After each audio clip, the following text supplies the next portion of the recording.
Looking through this old hymn book, many of the songs were written in hard times.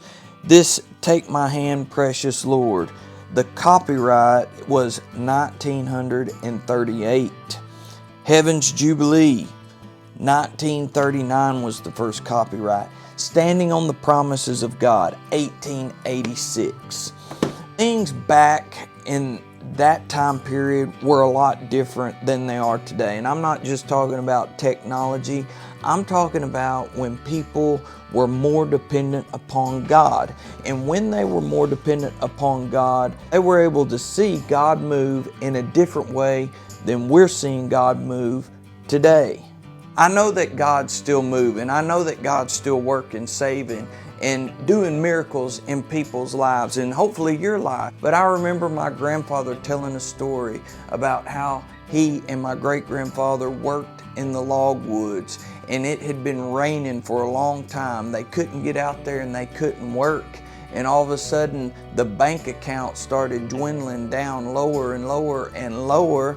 And they didn't know what to do, but they trusted God because his faith has always been a little bit radical to me. And that's why I chose to go the way that he went, because I wanted that type of radical faith where God could easily move in my life. They said, well, maybe we can go down to the river and go fishing and catch some fish. We can have some fish to eat. But they went down to the river, and it was so flooded down there that they couldn't even get in and find a place to fish. So they marked that idea off the list, and they turned around in the truck and they were headed home, and they found a bobcat that had just been hit on the side of the road.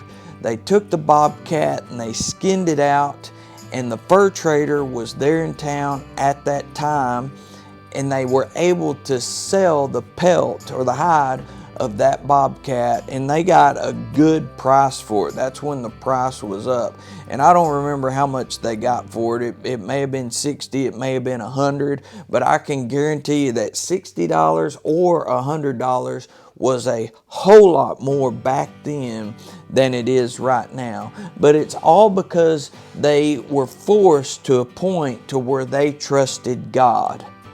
And with us not having to worry as much about things like that as they did back then, it should seem like we would have more time to pray and to seek God and to do spiritual things that increase our faith. But it's not, it's the other way. I see too many people that are wasting time, that are just spinning their wheels on nothing, and God is not moving in their life. But I want to encourage you today to get back to that place to where you force yourself to seek God, to where you force yourself to see God move in your life, because God wants to provide for you. He wants to give you a testimony to where you say, I was out there and there was no hope, but all of a sudden the hand of God reached down and it provided for me. That's what a father wants to do in an individual's life. So I want to encourage you to keep your eyes open for opportunities to trust God and believe God, so you can take that step of faith, so you can have a testimony, and so God will work and move in your life.